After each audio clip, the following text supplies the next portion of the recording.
Hola a todos, ¿cómo están? Mi nombre es Lesma, espero que se encuentren muy bien. Yo como siempre muy contenta de poder estar un día más aquí con ustedes, muy agradecida de que me estén viendo donde quiera que se encuentren. El día de hoy tenemos un caso sucedido en Guatemala, el de María Isabel Vélez Franco. Acompáñenme a ver todos los detalles.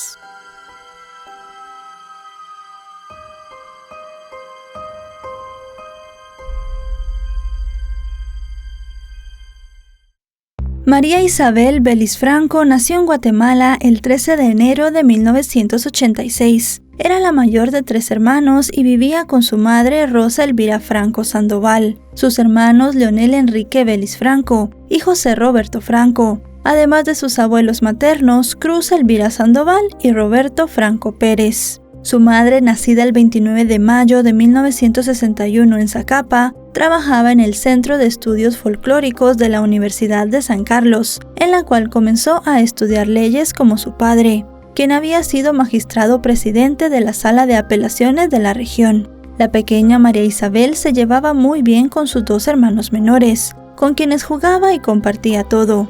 Era muy estudiosa, responsable y le gustaba ayudar a los demás. A los 15 años quería ser abogada, para seguir el ejemplo de su madre y su abuelo, quien en el año 1999 había sufrido una fractura de cadera y quedó en cama. También decía que quería estudiar en la escuela de aviación. Luego de terminar las clases del 3er año de secundaria, la adolescente le pidió permiso a su madre para trabajar durante las vacaciones, ya que quería distraerse en algo y ganar dinero para comprar sus cosas. María Isabel tenía el plan de alternar su trabajo con prácticas de karate. Fue así como en noviembre consiguió un empleo como dependiente temporal en un almacén de ropa llamado Taxis, ubicado en la 6ª Avenida en Misco. Al local acudía frecuentemente un comerciante de nombre Gustavo Adolfo Bolaños Acevedo, de 39 años, propietario de una empresa de embutidos que residía en el barrio Verona, donde era vinculado a una organización criminal conocida como Los Cocheros, y por la cual en una ocasión fue capturado por transportar $100,000, pero días después fue liberado. El empresario poseía una flota de más de 40 vehículos y varios inmuebles. Gozaba de una buena posición económica, la cual utilizaba para atraer a María Isabel. Se hizo cliente frecuente de la tienda donde ella trabajaba, y compraba distintas prendas para poder estar cerca de la jovencita. Casi a diario la esperaba en una venta de comida frente a la tienda, para ofrecer acompañarla a su casa. Tras el acoso del sujeto, la chica le contó a su madre que aquel hombre no le agradaba, y le tenía miedo porque le hablaba de sexo. También le comentó que había conocido a un cubano, quien practicaba lucha libre cerca de su trabajo, y este le había dicho que practicara esta disciplina deportiva, aunque ella le había dicho que no le interesaba. Fue así como llegó la mañana del 16 de diciembre de 2001. La adolescente salió a trabajar como habitualmente lo hacía. Su madre le llevó el almuerzo, y la jovencita le contó que saldría con un amigo después del trabajo, y que él la llevaría a casa esa noche. Rosa se fue y compró algunas cosas para adornar su casa para Navidad, pero según comentó, tuvo un mal presentimiento. Su instinto de madre le decía que algo malo iba a pasar ese día. Mi corazón ya me avisaba, pero yo no entendí esa seña. Yo decía, ¿pero por qué estoy triste? Y yo lloraba, iba a llorar, me puse. Se me pasó, pero el corazón le avisa a uno, pero uno no entiende, ¿verdad? Porque mire, ese día no vino mi hija. Pero aquí fue la última vez donde platiqué con él, así. Llegada la noche, María Isabel no apareció en su casa a la hora que había acordado con su madre, algo que puso a la mujer muy nerviosa. Las horas fueron pasando y la familia no tuvo noticias de la adolescente, algo que puso a todos en alerta. Así terminó la noche y llegó la mañana, y aún no tenía noticias de María Isabel. Lo que decidió la madre de la joven fue ir hasta el almacén donde ella trabajaba. Tal vez había pasado la noche fuera de casa y ya estaba trabajando, o tal vez alguna de las personas que trabajaba allí le podía decir con quién se había ido su hija. Cuando la madre de María Isabel llegó al lugar, encontró al gerente de la tienda. Este le dijo que no sabía nada de ella. Lo único que le pudo decir fue que el día anterior, a las 7 de la noche, cuando estaban cerrando, María Isabel se había ido con un hombre que la había recogido. pero no supo decirle más.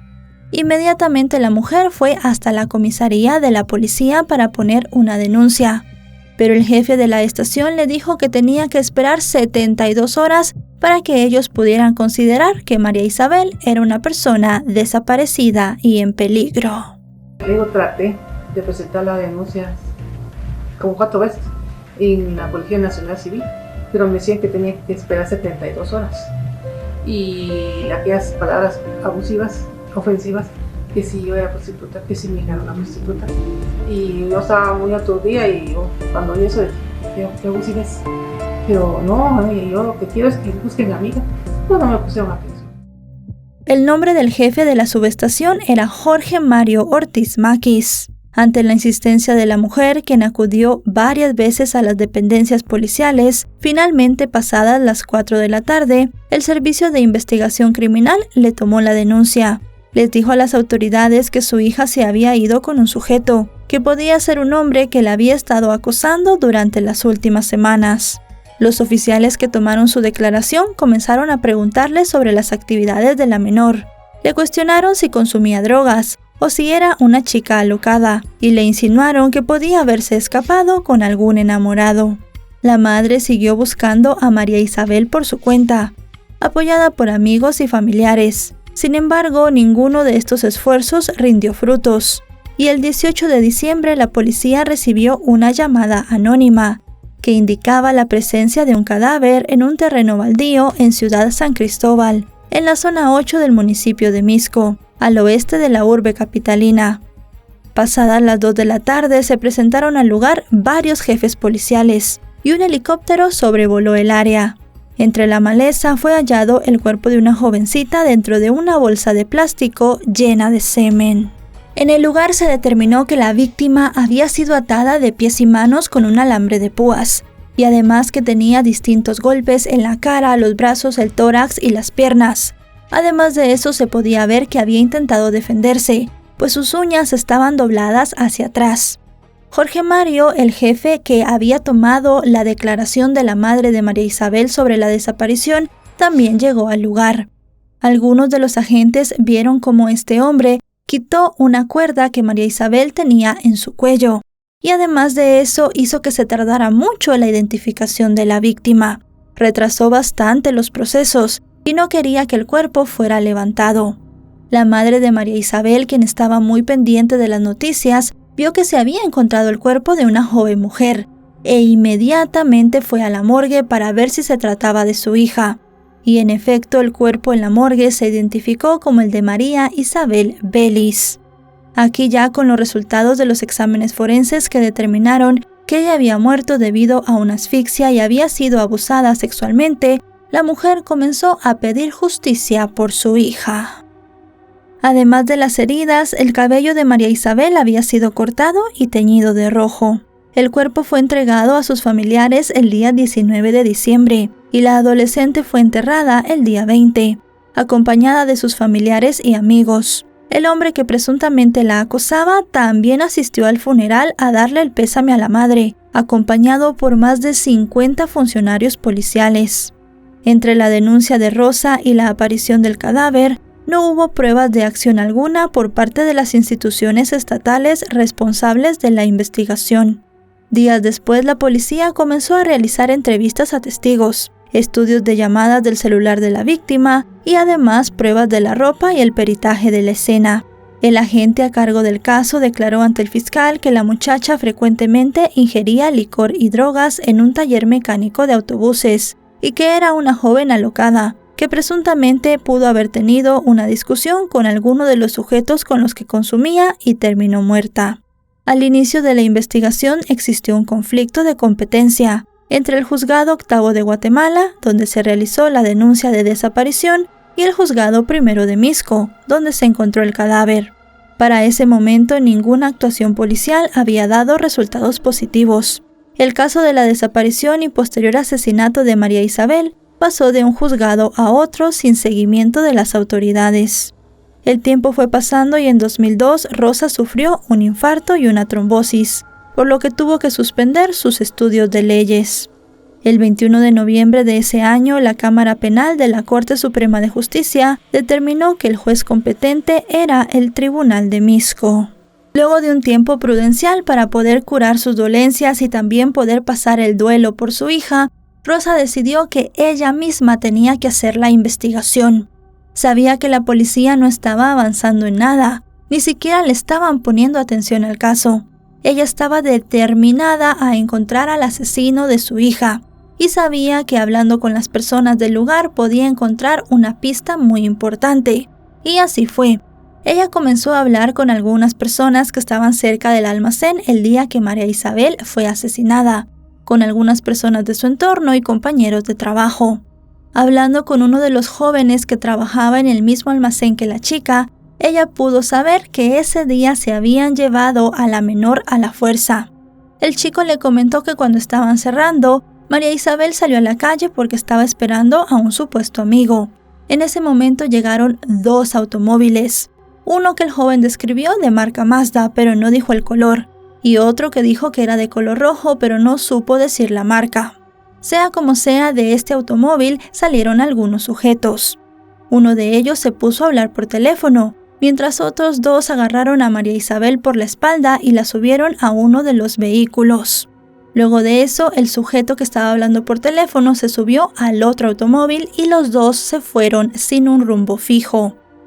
La descripción que dio el muchacho del sujeto que hablaba por teléfono era exactamente la misma que tenía ese cubano que le había dicho a María Isabel que practicara artes marciales con él, por lo cual la madre de la chica se puso manos a la obra para saber todo sobre él. Además de esto, también descubrió que este sujeto tenía relación con Gustavo, el hombre que acosaba a María Isabel, y que había acudido al funeral de su hija a darle sus condolencias. El sujeto era un narcotraficante vinculado al cartel del Golfo. Rosa acudió a la Federación de Lucha y logró identificar al cubano como Oswell Airosa Hernández, a quien le apodaban El Cundo, quien había acudido al país para participar en una competencia. El entrenador de nombre Francisco Lee le advirtió que el luchador era peligroso y que pertenecía al crimen organizado. En ese momento, Rosa llamó al Ministerio Público para suministrar la información y pedir que interrogaran al testigo, pero los agentes nunca llegaron. Días después llamó a la Federación de Deporte y se contactó con el entrenador Francisco, quien cambió su declaración y dijo no conocer al sujeto, pero la conversación quedó grabada. Luego la mujer habló con el director deportivo Miguel Frech, quien le indicó que podía encontrar al luchador en un local que frecuentaba llamado Guajaira Bar, en la zona 10 de Huehuetenango. Rosa suministró esta información a las autoridades, pero tampoco hicieron nada. La angustiada madre también obtuvo un registro de llamadas del teléfono de la jovencita y descubrió que 3 días después de su asesinato, el dispositivo había sido utilizado en Río Hondo, Zacapa. Las investigaciones llevadas a cabo por los cuerpos policiales sobre el asesinato de su hija se aplazaron tantas veces que en enero de 2004, Rosa decidió buscar justicia en el exterior. Yo escribía a muchísima gente. Mire, reyes de España, no va a decir esta mujer está loca, pero yo escribía a la reina de Inglaterra, la reina de España. Dije, yo tengo que escribir a quien sea. Yo lo que quiero es justicia. Mire, gracias a Dios, yo logré enviar al fin un formato grande, que sí es cansado, el de la Comisión Interamericana de Derechos Humanos. Aprovechó la visita de Susana Villagrán, representante de la Comisión Interamericana de los Derechos Humanos, para reunirse con ella y con otras mujeres que también buscaban justicia para sus hijas desaparecidas o muertas, y a quienes el Estado no les daba respuesta. Asimismo, conoció a integrantes del Grupo Guatemalteco de Mujeres, quienes llevaban varios años monitoreando casos de muertes de mujeres, entre estos el de su hija. Las integrantes del grupo la apoyaron y desde entonces cada 24 de noviembre realizaron una vigilia en el Parque Central para exigir justicia. En noviembre de ese mismo año, el procurador de los Derechos Humanos de Guatemala de aquel momento, llamado Sergio Morales, emitió una resolución señalando que había existido violación del derecho, puesto que el Ministerio Público no había actuado dentro de los plazos previstos por la ley y que el trámite de la inhibitoria de competencia de los respectivos juzgados procuró una dilación indebida. Por otro lado, se emitió un informe para el auxiliar fiscal de la agencia número 5 de Misco, donde se recomendó citar a la madre de la víctima a fin de interrogarla sobre los hábitos nocturnos de su hija, su posible adicción a las drogas, entre otras. Asimismo, cuando Rosa acudió a la fiscalía para conocer de los avances del caso de su hija, le indicaron que la habían asesinado por prostituta y se burlaron del caso. En septiembre de 2010, el procurador presentó una denuncia ante la CIDH por la muerte de varias mujeres, incluida la de María Isabel. El caso fue remitido en mayo de 2012 a la CIDH, casi 11 años después de que ocurriera, y el 16 de mayo la Fiscalía Municipal de Misco solicitó al Ministerio Público la asignación de nuevos investigadores, ya que para esa fecha no existía ningún avance en la investigación. El escrito remitido a la Corte se relacionaba con la falta de respuesta eficaz del Estado a la denuncia presentada ante la Fiscalía para reportar la desaparición de la menor, así como los posteriores errores en la investigación de los hechos. El 15 de mayo de ese año, durante una audiencia, la madre de María Isabel expuso la denuncia ante la CIDH. Durante su intervención, Rosa comenzó hablando sobre María Isabel y la relación que tenía con ella. Comentó que esta era muy cercana y dijo que su hija era una muchacha muy responsable que no tenía vicios, que la hipótesis que tenía la policía de que algún drogadicto la había matado porque ella estaba conviviendo con ellos era completamente errónea. También comentó que se llevaba muy bien con sus hermanos menores y con sus abuelos, y que era la consentida de la casa. Rosa también dijo que la muerte de su hija había traído muchas desgracias a su familia. Comentó que su madre había comenzado a padecer de diabetes y también había entrado en coma. Después de esto, la mujer había fallecido. Asimismo, dijo que su padre, quien ya estaba en cama cuando María Isabel fue asesinada, ya no quiso tomar su medicación porque entró en depresión por el asesinato de su nieta y también falleció unos meses después.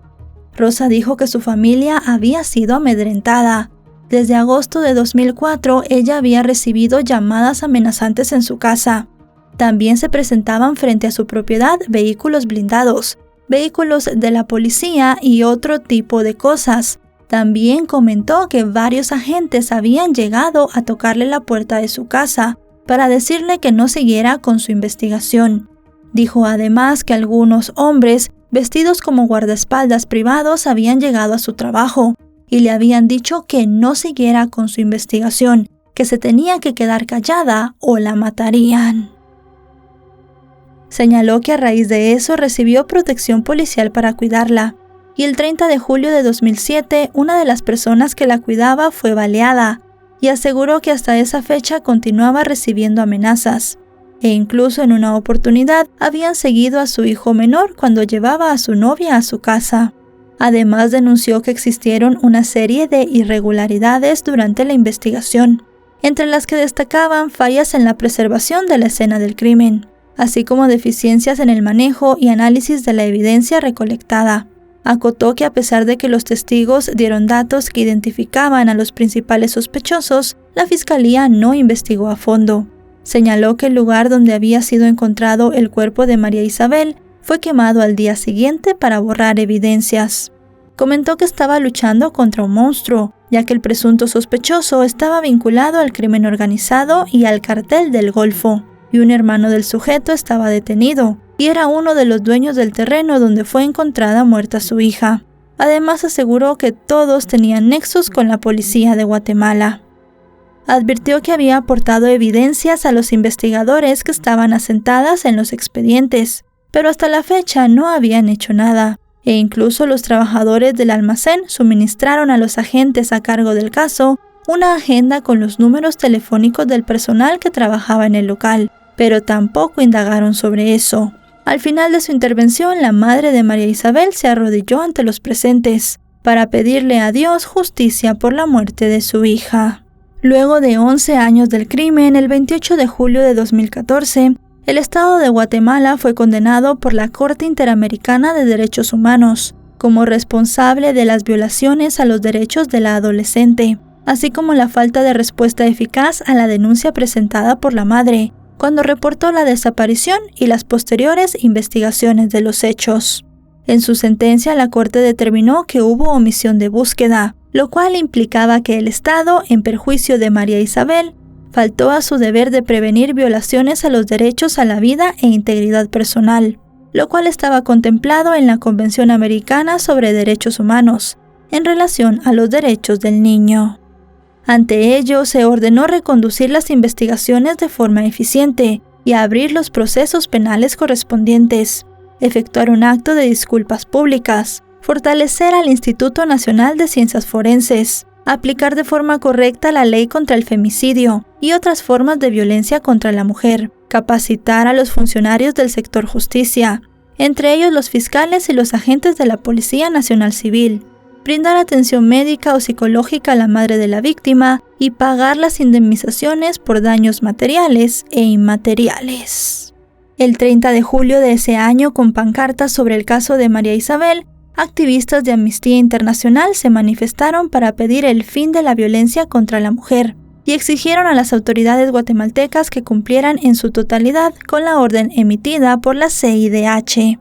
El plazo de cumplimiento de este mandato finalizó el 28 de julio de 2015.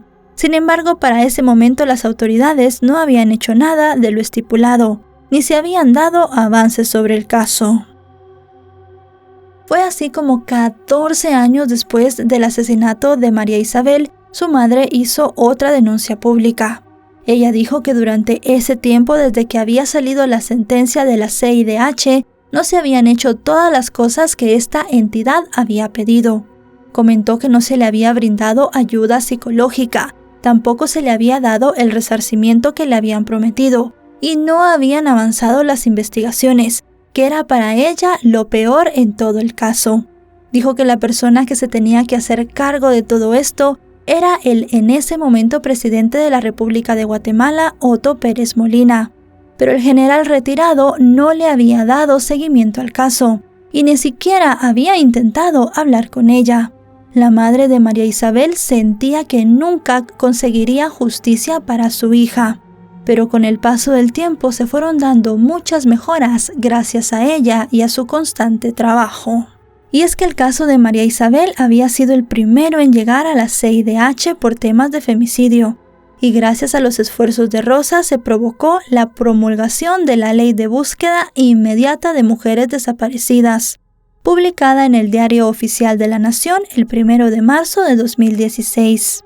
Las personas que estén en alguna situación así emergente, de mujeres desaparecidas o de violencia, que acudan al Ministerio Público de sus municipios, aldeas donde se encuentren, para presentar las denuncias correspondientes y darle seguimiento, por supuesto, pero hay que denunciar y no quedarse callada, sino que alzar la voz.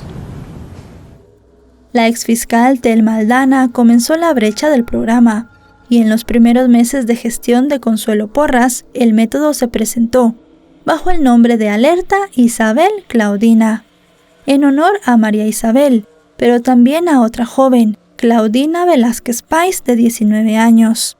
Ambas fueron víctimas de un sistema fallido, y sus muertes se convirtieron en el detonante que provocó la creación del sistema. En el caso de Claudina, fue vista por última vez el 12 de agosto de 2005, luego de salir de su casa rumbo a la universidad, donde cursaba el 4º semestre de Derecho. Sus padres avisaron a la policía que un amigo de su hija había hablado por teléfono con ella, y se habían quedado preocupados porque escucharon gritos de auxilio. Pero al igual que en el caso de María Isabel, los agentes también se negaron a aceptar la denuncia de su desaparición, por no haber transcurrido 24 horas desde que no se tuvo información de ella. Tanto el programa como la alerta tienen como objetivo general tener una pronta respuesta ante la desaparición de cualquier mujer. Esto para que la víctima sea encontrada y resguardada de la manera más rápida posible, y de esta forma evitar que las mujeres sufran vejámenes mientras están desaparecidas. Al mismo tiempo que salió la alerta, también el Estado guatemalteco aceptó que había existido una investigación tremendamente deficiente en el caso de María Isabel, y se nombró al fiscal Jorge García como nuevo fiscal encargado del caso. Él dijo que su mayor compromiso era encontrar a las personas o a la persona que le habían hecho esto al adolescente y llevarle la justicia a su familia. Él determinó que en la carpeta de investigación existían muchas irregularidades, que la escena del crimen no se había preservado de la mejor manera y que tampoco se habían levantado las pruebas que tenían que haberse sacado del lugar. Además de esto, también se determinó que María Isabel había llegado con vida al lugar donde su cuerpo fue encontrado. Todas estas cosas fueron tomadas en cuenta para la nueva investigación. En 2017, Rosa, de 56 años, logró graduarse en Ciencias Jurídicas y Sociales en la Universidad de San Carlos, con la tesis El femicidio y/o feminicidio en Guatemala, diferencias conceptuales entre crímenes contra la humanidad. El caso en concreto de María Isabel. La mujer aseguró que había culminado su carrera impulsada por el deseo de hacer justicia para su hija y además para poder ayudar a otras jóvenes que, como ella, habían sido víctimas no solo de la violencia de un hombre, sino de la impunidad de las autoridades para esclarecer el caso.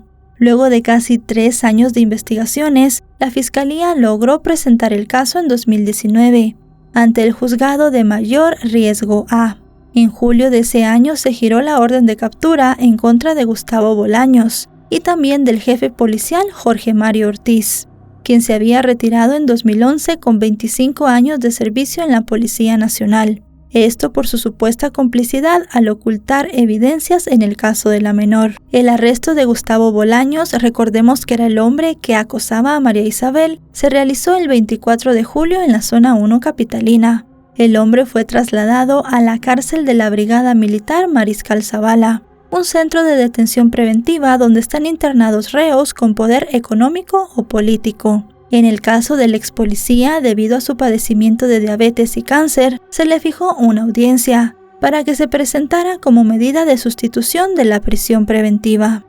Al enterarse por las noticias de la detención, resurgió en Rosa el anhelo de justicia por el crimen de su pequeña. El 28 de julio de ese año se realizó la audiencia bajo reserva, en la cual el presunto responsable aseguró que solo mantuvo una relación de amistad con María Isabel y que era inocente de su asesinato.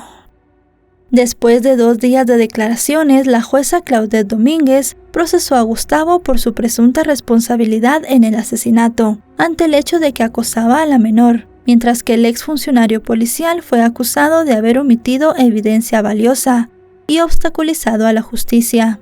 La magistrada dio un lapso de 2 meses a la Fiscalía para indagar sobre la sindicación de asesinato y plantear la acusación. La recolección de pruebas para el juicio no fue nada sencilla, ya que para el momento en el que ocurrió el asesinato no se practicaron los exámenes médicos forenses, que comenzaron a realizarse posteriormente a las víctimas de femicidio, los cuales revelaban el daño a las víctimas y cómo se podía vincular a los responsables.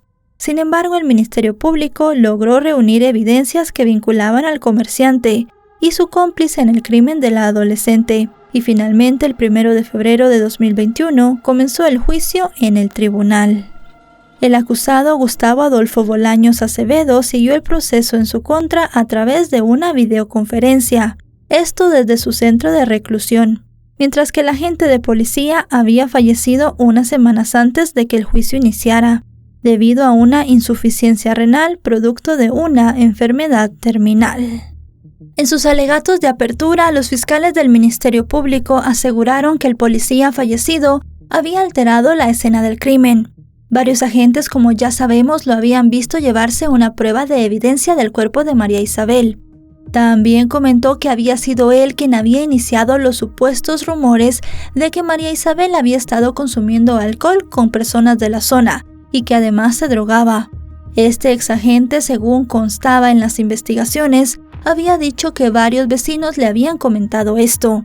Pero cuando la policía y la fiscalía volvieron a entrevistar a estas personas, aseguraron que no le habían dicho nada al hombre.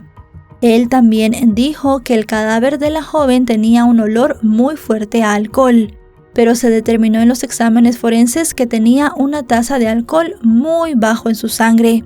Ni siquiera se podía determinar si en efecto la joven había bebido o no ese día. Por todo esto se decía que él había incurrido en obstrucción a la justicia. Por su parte, Gustavo dijo que él solamente tenía una amistad con María Isabel y que sí le hacía varios regalos, pero que en ningún momento le había hecho ninguna propuesta que él calificó como indecente. Eso sí, el Ministerio Público tenía varias cosas en contra de él. Determinaron que la relación entre él y María Isabel por la diferencia de edades era muy desigual. Él era un hombre mayor que se estaba aprovechando de una adolescente, que le hacía regalos caros y la quería deslumbrar con el dinero que tenía para que mantuviera relaciones sexuales con él. Una cosa que era un completo delito.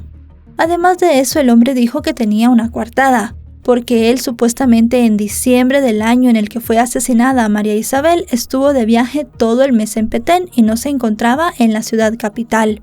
Pero la fiscalía pudo determinar que este viaje al departamento que está en el norte del país se realizó ese año, pero en el mes de noviembre. Para fortalecer su tesis acusatoria, la Fiscalía presentó un informe realizado en 2020 por el Observatorio Judicial del Sistema de Justicia, el cual destacaba que la violencia contra las mujeres ocurría en relaciones desiguales de poder y en diferentes manifestaciones como la económica y la psicológica. Además, el documento señaló que de 357 casos analizados, el 23% tuvo participación del querellante adhesivo. Al estrado subieron testigos que aseguraron que el hombre acosaba a María Isabel en el almacén y en su casa, e incluso se relacionó a varios allegados de Gustavo como los responsables de las amenazas que recibió la madre de la adolescente, cuando comenzó a investigar el caso.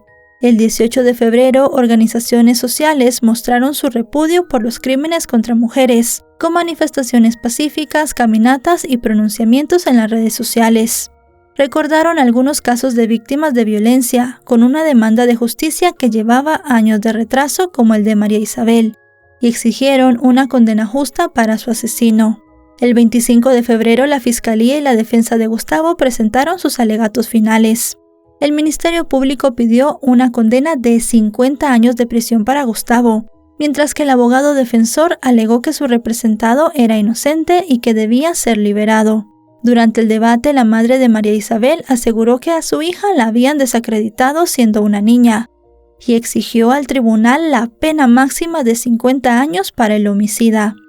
Finalmente, el 1 de marzo, el juzgado presidido por la jueza Yasmín Barrios sentenció a 30 años de prisión inconmutables a Gustavo Bolaños Acevedo, quien tenía 59 años en ese momento, por el delito de asesinato, e instó al Estado de Guatemala a velar por la vida de las mujeres para evitar más asesinatos, y pidió que se investigaran en su momento, pues no era necesario esperar 20 años para que se hiciera justicia.